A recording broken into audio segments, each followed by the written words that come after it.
Hello, everyone, and welcome back to the Her Hoop Stats podcast. I am Chelsea Leite, and I am joined yet again by the incredible Coach Helen Williams, and we are going to get into everything WNBA today. But before that, make sure to subscribe to the Her Hoop Stats podcast and make sure to find our newsletter and every kind of stat, cap sheet, little bit of information that you need at herhoopstats.com. You can subscribe to our newsletter there and it gets sent to your inbox every single day. And we're also on social media. But for now, we're going to get into some of the WNBA action from the past week. There were no games last night in the WNBA. Again, this is the second time I've recorded a podcast this week where there was no games the night before. So we kind of have to be creative with that. But I kind of got Coach to think about 3 positive things that she's noticed over the past week in the WNBA, and then 3 things that, maybe teams could work on or weren't exactly positive. We'll call them negatives. Don't want to be too negative, but that's what they are. Opportunities. They are opportunities. Exactly. See, you always got to get a coach to give you a different word for negative because they're going to spin it into a way that's a learning opportunity, which I love. So we're going to get into that. So I thought we would kind of flip back and forth, give 1 positive, 1 negative, or 1 opportunity, and flip back and forth just so we don't do everything all at once. So let's get into it because I love the stuff that you picked. So, I mean, you can pick what goes first. What's 1 positive that you've seen in the WNBA the past week? Well, before I get started, let me just shout out a positive that has nothing to do with the WNBA, but the Women's College Softball World Series. I've been enamored with that forever. There's a game 2 tonight, so if you have an opportunity, folks, you got to watch the Women's College World Series. It's awesome. Yeah, I definitely want to tune in. You were talking about it before we started recording, and I played softball for a few years when I was a kid. Didn't really get too far into it, but definitely a sport that is very exciting. And I think like on the collegiate level is like baller. Like these girls are big time. Yeah. Najee Kennedy, the $1 million pitcher, is being just that and living up to it. So if you have an opportunity, go and watch it. Sweet. So that's fun. But yeah, what's your positive from the WNBA? So I've been really looking at the rookies, and some of them have really, we know about Paige, obviously she's solid, but I want to mention Sanaya Rivers because I think she's done a great job, and I don't think she will be in the Rookie of the Year conversation because Connecticut's just not going to be very good. But I think she has, over the last couple of weeks since she's come back, she's really growing into her role, and you can see where she's going to be a really good player on both ends of the floor. Still needs to work on 3-point shooting, but in terms of scoring, facilitating, and defending, very impressed with her.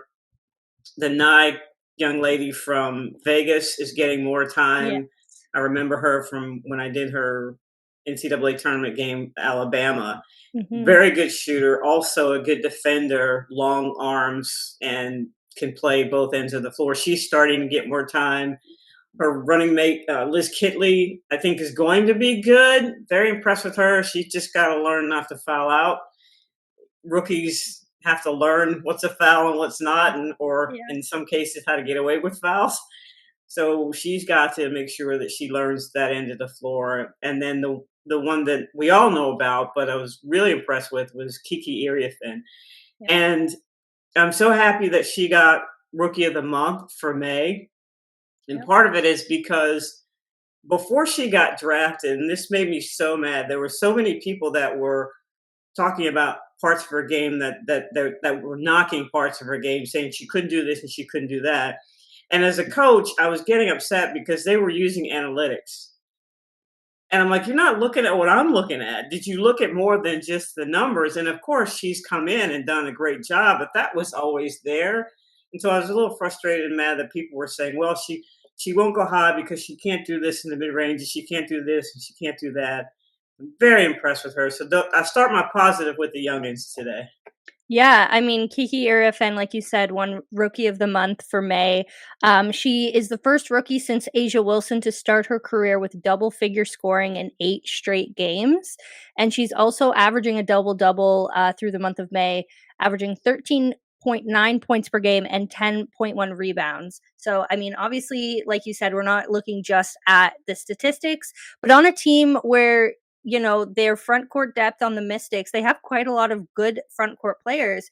And so the idea that she's getting enough minutes and using them efficiently to be able to put up these numbers as a rookie is really impressive. And I think more than that, she's just really fun to see play. And the fact that she's in Washington with people like Shakira Austin, like Aaliyah Edwards, like Steph Dolson, as like a veteran is going to be really great for her to develop her skills beyond you know being a rookie. And the great thing about Washington, I think, is because all of their players are so young, they're not really going to be affected that much by free agency next season, where all these other teams have most of their players who are going to end up being free agents, where Washington knows they have at least that, like Austin. I think Austin might be in her third or fourth year now, fourth.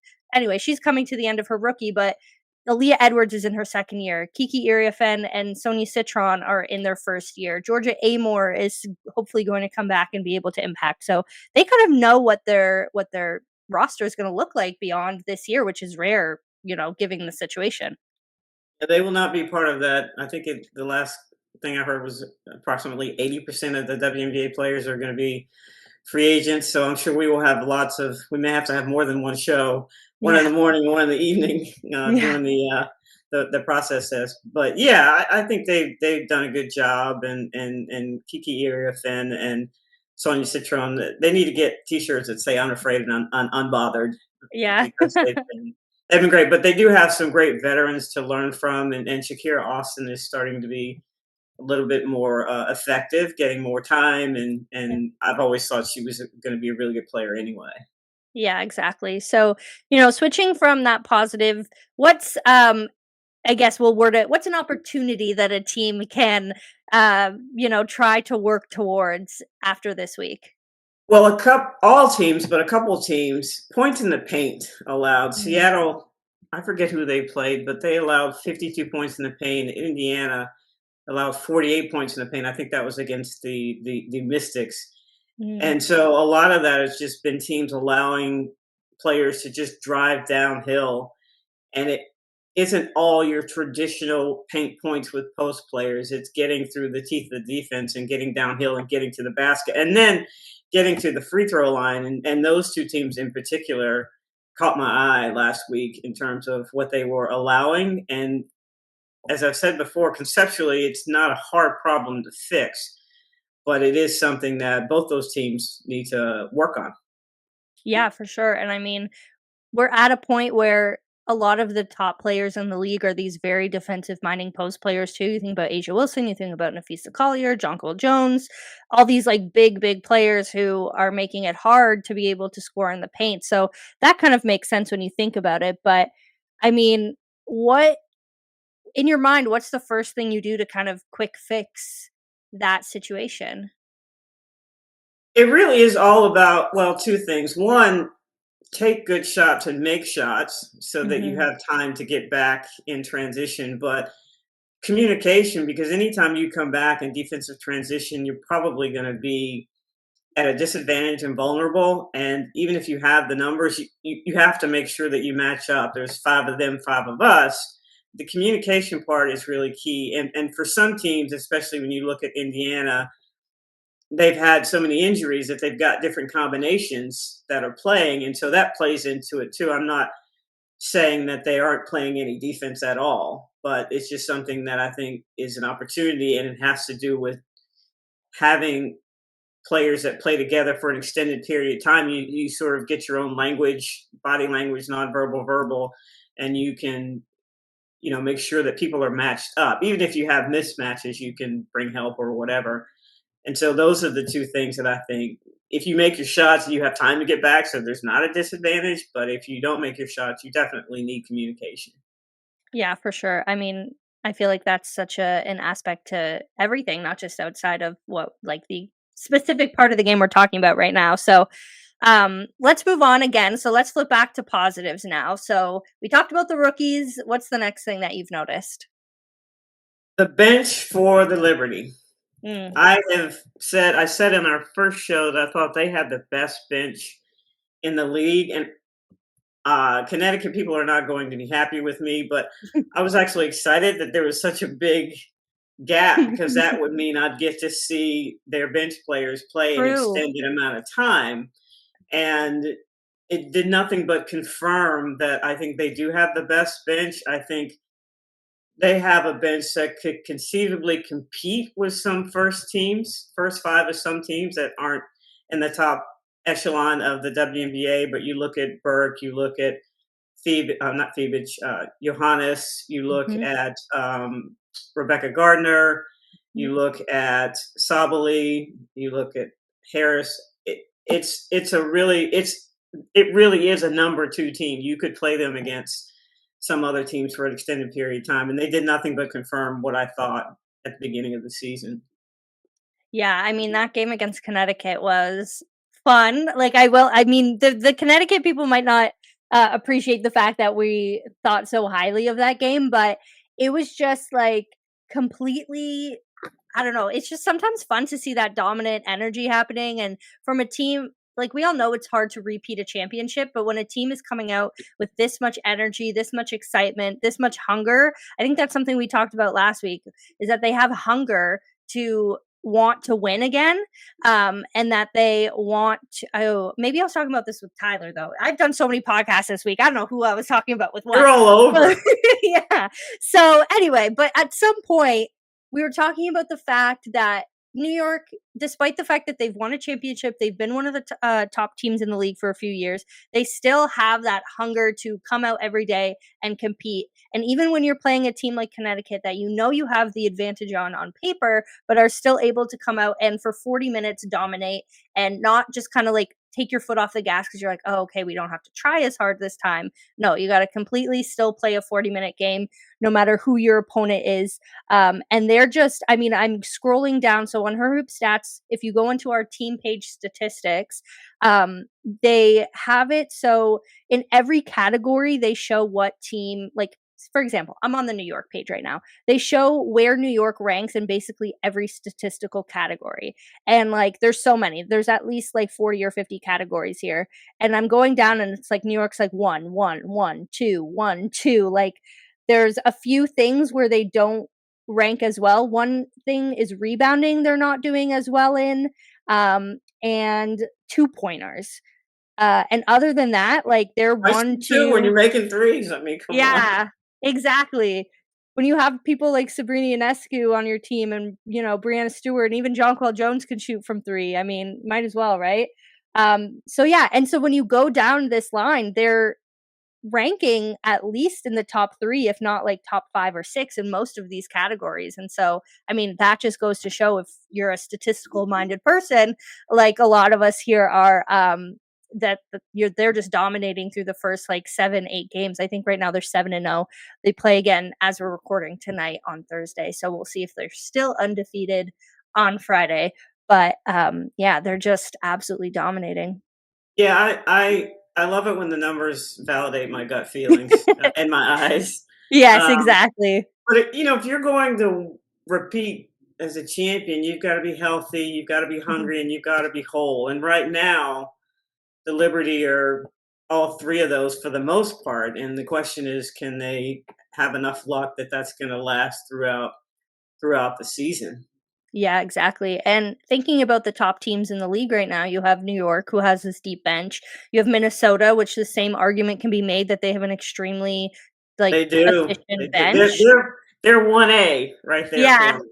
yeah, so, like, they're so close to, edging out New York in that top, and we'll see how the season goes, and Tyler and I were talking on Tuesday about how much of a misstep it was that we don't have a game before, like, the end of July between these 2 teams, but regardless, when you think about the 2 teams that everybody's thinking about for the championship, they have extremely deep benches, and then you think about someone like the Las Vegas Aces who have a ton of talent on the top, obviously, they have Asia Wilson, Chelsea Gray, Jackie Young, like those are all-star Olympic gold medalist level players. And because they don't have the depth that these other teams have, they haven't been able to capitalize on some of these games. And that's why, I mean, I don't think they haven't played Minnesota yet, so can't really talk about that. But that's why New York was able to get them. Seattle had that really good game against them. And so I think that's like such a interesting thing to talk about, because obviously we want to talk about our stars and our big three, but when it comes to October basketball in the WNBA and you're playing a 7-game series now, you're Yeah, definitely going to need those bench players. yeah, and I think Vegas obviously has a great starting five, and they've never had a bench like New York anyway, but they still were Mm, able to win championships because they were able to stay healthy, for the most part, and their players were in great condition. So it'll be interesting to see. I love Minnesota Minnesota's bench as well. They come in, they do a great job. You've got what's the kid's name? The center. She might as well be starting. She started when Alana Jessica Smith. Shepard, Jessica Jessica Shepard, Shepherd, yeah. yes. Yeah. Yeah, she's basically a starter, coming off Mhm. the bench. And now that you have, I love having Kayla McBride back. Love watching her do her thing, and so you just have that pop coming off the bench with Mhm. Shepard. Yeah, and Natisha Heidemann as well has been great, especially in times where her and Courtney Williams can kind of work off each other. And if one of them isn't having, the best day, the other one can kind of step up. And, when Kayla McBride was out, you had Carly Samuelson coming into her place. And now she's kind of just slotted back into that bench lineup. So you have a deeper rotation. And I mean, I saw Cheryl Reeve in a video saying this the other day that those three are their bench rotation. They're kind of trying to figure out if anybody else is going to crack that rotation for now. But it's three incredible players that could probably be starting on other teams and are on the Minnesota bench. Yeah.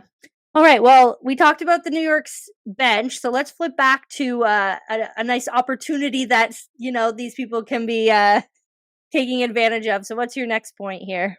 So my next point is that Coach Koklanis from Dallas had an opportunity that he's got to make sure that he doesn't make comments like he made the other night when they asked him what they could do to get back in the game, and he said, play together," or something It was like like that. togetherness, I think was the actual word. Right, and the look on Dejanay Carrington's face said, "Yeah, okay." And so when I'm looking at that, first of all, if you're a coach, the reporter was asking for something specific. Mm. And that might have been the first thing that came to his mind. He could have just said, "You know what, I have to go back and look at the film." But sometimes when a reporter asks you a question, you have this, you're like, I have to say something. And so, he's not this is his first head coaching job. Yeah. And so he might have been a little flustered and said that, but it wasn't a good look. If I'm a player and that's what I hear, I'm like, we're at practice every day. I know you watch film, that it's got to be something in your head. And so I think he has an opportunity. The other piece is too, now that I think about it, is he may not have wanted to throw anyone under the bus, Yeah. and just felt like he had to have some sort of answer. But it definitely is an opportunity for him to go back and make sure that he is kind of prepared for that type of question in the future, because then people start talking, well, oh, has he lost the locker room based on the facial expressions of Dejanay Carrington? Does his staff not know what they're doing? And already they're not winning, and just sort of added, and it's typical with coaches. You have good days and you have bad days, but the bad Yeah. days get exacerbated with social media and people who think they know more than the coach who's there every day. So he has an opportunity. I wouldn't say it was a negative, but he has an opportunity to take a look at that. And coaches need to be coached too, and sometimes you need to be coached on how to deal with the media. Yeah, exactly. And I mean, what a lot of people online don't really understand about these things is like obviously the coach is talking to the media. You said it's his first season, so it's his first time actually having to have that relationship with the media. And, you know, teams have like these PR teams, and I mean, we here on Her Hoop Stats, we have a our ex podcast host Krina, who now works on a PR team in the NBA, and she's the one I kind of go to where I'm like, what were they kind of saying behind this coach's ear? And she'll give me like her little 2 cents on what she thought might have happened, but um Yeah, it's just like they have these PR teams that are able to coach them and help them be able to develop these answers. And you see it. I mean, I cover the Raptors here in Toronto, and so I've seen Darko Rakovic right now from the day he started doing coaches availability to now 2 seasons in, and like the comfort level that you get by talking to the same people and over. You start to see them more as people and not just as media reporters. And that takes time, and it's like an actual relationship that needs to be cultivated, and also a skill that needs to be built. Like public speaking is hard, and I like, I've never been a basketball coach, but I would guess that like it's a different muscle that you need to pull from, being able to um take these things that are happening in your team and either spin them to a way that is appropriate to say to the media and what your team wants you to be saying, because you're kind of like the spokesperson to the entire team as well. And so that's why these PR teams are kind of like sometimes in these coaches' ears, being like, okay, like if someone asked you this, here's how you could answer it, and so they go through those scenarios and they kind of coach them sometimes on how to answer certain questions. And I mean, I'm just saying this from a very base level of what I've learned from being in the media and knowing people on PR teams and et cetera, et cetera. But I'm sure that once that happened, the Dallas PR team definitely did something with him, maybe like had a session or was able to, because yeah, I think to me it just showed that he's just like, it was a rookie mistake. We talk about rookie mistakes all the time, and coaches have them too. And so I think that was one um unfortunately more public rookie coaching decision that he will make this year. Yeah, I think as a coach, and then now me being a broadcaster, you're paid to give your opinion. Mhm. But you also don't want to throw anybody under the bus. You don't want to Yeah. demean anyone, as at least as far as I'm concerned. Yeah. When I was a coach, I lived by two things: never demean a player in public or private, and never put your hands on a player in Yeah. anger. Yeah. And so sometimes you have to learn to just take a breath so that you can formulate your thoughts, so that you can give a truthful answer. I think that's important, but Mhm. you also don't want to throw anybody under the bus. Yeah. Yeah, exactly. So, and that's another thing too, is like, yeah, you're trying to have this public relationship with the media, but you also have to have a better relationship with your team. And you also have to have that trust with them um, when you talk to the media about things. And yeah, I definitely agree with not throwing anybody under the bus. And I mean, we're talking about Dallas in these late game situations. I have the clutch stats here for the league pulled up, and Dallas is 0-5 in clutch situations. So it's definitely something that they need to work on, and maybe they've, again, like you said, watched film and identified some parts of that. They're shooting like 22.2% from the field during those clutch minutes, so not ideal. And I'm sure they're figuring out ways to do that, but he wasn't going to come on there and say like, oh, it's this player's fault or this person's fault that we're not winning these close games, because that would make him lose the locker room even more. Yeah.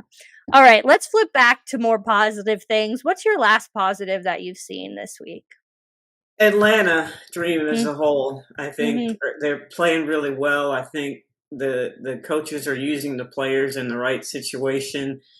A big fan, obviously, of Alicia Gray. I'm going to call her the queen of the N1. She Yeah. just is able to get downhill, and it amazes me how people either are not bringing help early enough, or they're just not forcing her to her right. She's a Mhm. left-handed player, but she has now. Having said, I can sit here and say that, force her to her right. I'm not actually on the floor with her, so I recognize that that's easier said than done. But she has just been able to get to the cup at will and get to the free throw line, and it's been great for Atlanta's offense. And I think that Ryan Howard, she had a game where she scored was 33 points.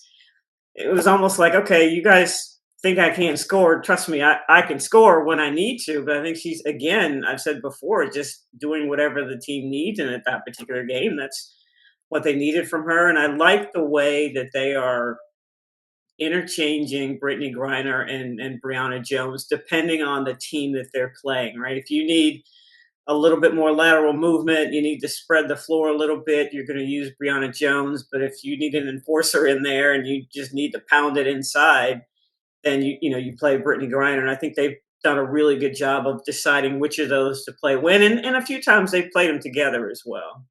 Yeah, I mean, I think going into this season, I was someone who was a little bit confused about what Atlanta was going to do just based on signing both Griner and Jones and not really knowing what, the coach's kind of way to bring these all these different kinds of players together, knowing that he, when he was in college, like coaching college, had a very 3-point perimeter kind of coaching system. And so I've been so pleasantly surprised by Atlanta. And I think Alicia Gray is one of those players that we know that she's shy, but she's also, I wouldn't say she's not the flashiest player in the sense that you're always going to be like, oh, like I see her scoring 30 points. Like you blink and all of a sudden she has this like very well rounded, great game in many different categories. And she won the Eastern Conference Player of the Month for May, which I think was incredibly deserved. And Atlanta as a whole, one thing that's standing out to me, again, I flipped onto their team page here on Her Hoop Stats.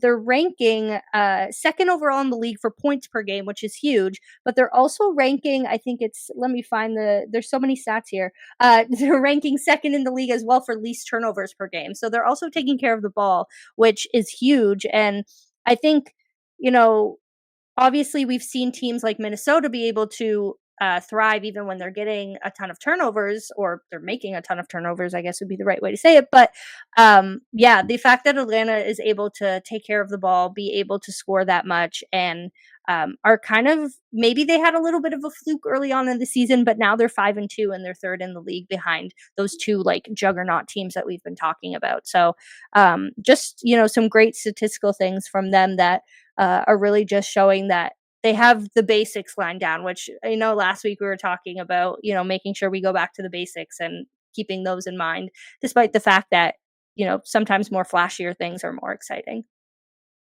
Yeah, I think they've used Pow Pow really well. I think she's been integrated into that Mm. offense and done a great job. And I'm just curious because I know I was listening earlier, and it was Tyler's thing about them taking a bunch of threes, and that was the way that the WNBA is going. But Mhm. I have to give Coach Smesco credit. This doesn't quite look like his teams in college because they were just raining threes, and I think he was smart. This is what I have right now, and this is how I'm going to use what any smart coach would use what they have to their advantage. So it will be interesting to see if this team looks like this next year. Mhm. Where does he want a team that's more like what he had in college, where they were primarily 3-point shooters and not necessarily post oriented? But if I'm him, I'm using his post exactly the way that he is, just depending on who we're playing, that's who's going to play and what kind of offense I'm going to run. Yeah, I mean, it's been impressive, and it's exciting to see they play, I believe, Indiana again this weekend. So that's going to be an interesting game to watch as well, and hopefully they can kind of keep up because they've been a team that's kind of been on the border for the past few years. They haven't exactly been bad enough to be a lottery team, haven't been good Right. enough to really contend in the playoffs. And so I'd love to see them have like a good run this season, and all these pieces that they've been putting together finally kind of come together to have some good playoff basketball happen. Yeah. Yep. So, yeah. So let's flip to our last point. You have one more opportunity that someone can take advantage of. So what is it? Well, I actually have a two-parter on this. I have Okay. Indiana as a whole and Seattle as a whole. Mhm. I'll address Indiana as a whole first. I think they obviously you want Caitlin Clark out there, but I'm Mhm. watching them, and some things that stand out are the fact that Aaliyah Boston cannot get into foul trouble early because they need her in the game. Having Yes. said that, when she is in the game, they're not going to her like they should and play inside out. And Mhm. because they're not playing inside out and she's not scoring, they're not able to get as many open shots as they would if she were like she starts games like 5 for 5, and then you have to bring somebody and she's a great passer, great assist maker, and that gives you more opportunity. And so that to me is an opportunity that until Caitlin Clark gets back, you dance with the one that brung it. That kid is a really good inside player. And the other thing about them is I'm thinking, did you in your mind did you just assume that Caitlin was going to do it all, and so now mentally you're not able to step up and expand your role and score maybe another 8 points, get another 2 or 3 rebounds, get another 2 or 3 steals? That's what I'm looking at in terms of the role players, because they do have players that are injured. I thought Aaron McDonald came in and just had tremendous energy, and she just got there. And I'm looking for that same energy from the other players who are now being asked to do more. And so that, to me, there's several opportunities in that, in that statement. But for Indiana, that's what I'm thinking about. And then I look at Seattle and I watch them, and they have to have their big three. Obviously, is Wu McKay, Gabby Williams, and Skylar Diggins. Gabby Williams is shooting really well from three. I mean, she and her teammate Zia Cook, I think, are two of the best, just pure athletes in the Yes. league. But she's raised her 3-point shooting from 32.3 to 43.6. I will get some numbers on that. It's not just looking, because I was really curious because she's been shooting so well. But of those three, you've got to have two out of those three that are having the game that that they're giving everything that they have to the best of their ability. But one of those two always has to be Agwumike. So when I'm Yeah. looking at them, and if she's off, then it's they struggle, because Gabby Williams brings both ends of the floor. She can play in both ends of the floor, and then you have Skylar Diggins, who can get assists or steals. But Agwumike needs to score for them to do well. And then I think that they need more from Ezi Magbagor. She's been a little bit more aggressive. I look at Malonga, and she's starting to look a little bit more comfortable. And so there's some opportunities there for them as well. But they have to have, out of those big three, Agwumike has to score. Yeah.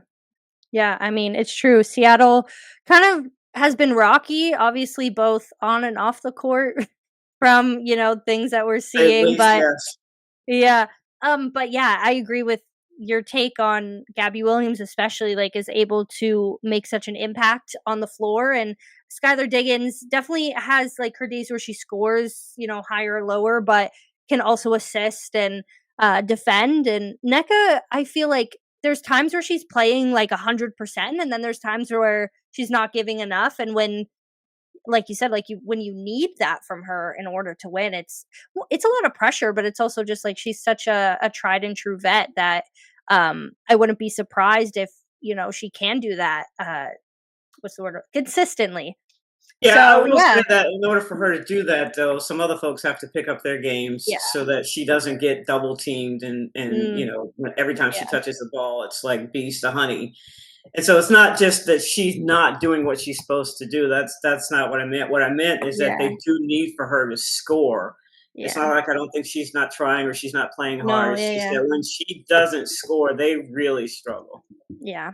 That's hard, and especially they have such a mix of, like, young players and, like, veteran players, and Erica Wheeler has been having a great season, but She has been. I've been making a list of underrated players that we'll talk yeah, about, and she is definitely somebody that has been a big boost to them. And off the bench is always just nothing. Everything is positive when she comes on both ends of the floor. When she comes off the bench. yeah, seriously, and she's someone who, we were talking about this yesterday, like, in 2019 was, a great player and played really great, in the bubble and stuff like that, and then kind of, as sometimes happens with careers, you go a little bit, have a few lower years, and is just absolutely skyrocketing this year. But a lot of people who haven't been following the WNBA for that long haven't really known her, and so they're like, "Who's Erica? Like, what is? We've never seen this from her before." And I'm like, "Well, you actually kind of have. It's just, you know, Right.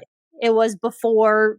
All of this big booming of women's basketball happened. So yeah, it's really exciting to see her play like that. It's been fun. She's been making some really, really, like, cool, fun shots. Yeah. So all right. So I think we got 3 and 3. We got three and a half because I talked about Indiana and Seattle, but Okay, that's yeah, enough. that's okay. Well, a little bonus thing in, I mean, let's end on a positive note here. If there I mean, let's take out all of the MVP players that are, Nafisa, Caitlin, all of them, Asia. Who on who the entire WNBA, who has been your favorite player just from a pure hoops fan perspective to watch so far? Could be one performance, it could be as a whole. Definitely Natasha Cloud. I mean, Yeah, she's been, as I said, somebody has got. I can't have one person replace Diana Taurasi, who's my all-time favorite player. there you go. So I had to go with Kelsey Plum and Natasha Cloud. But Yeah, Natasha Cloud is just the ebullient she is. She plays hard. You can tell she's having a really good time. There's no pressure on her because she already has a championship. So it's not like she's struggling to get something she doesn't have. And she's on a great team, and she's just playing free and having a great time, and obviously been a huge impact for them. But I've just really enjoyed watching her play because I feel like she's so happy, and yeah, it translates to the court. yeah. It's really nice to see someone like they're like she's just like a light. Like I just that's the thing that I can use to describe her, and she really fits into the culture of the New York Liberty. She fits on the court. Like again, like what a great fit, what a great signing. And it's yeah, she's definitely up there for one of my favorite players too. I actually have her line of Converse shoes, the like all pink ones with the roses Oh, on do them. you? Yeah, so I got those a few years ago, but so yeah, I've been a Natasha Cloud fan for a while, but she's a great player, so I definitely agree with that. But all right, so let's kind of wrap it up here for this week on the Her Hoop Stats podcast. Make sure to subscribe if you liked watching us here on YouTube or wherever you listen to podcasts. We're also on Twitter, Instagram, Blue Sky, and you can follow both Coach and I on those as well. And make sure to subscribe to the Her Hoop Stats newsletter so you can get all of this in writing form every day into your inbox. Thank you so much for watching, and until tomorrow, see you next time.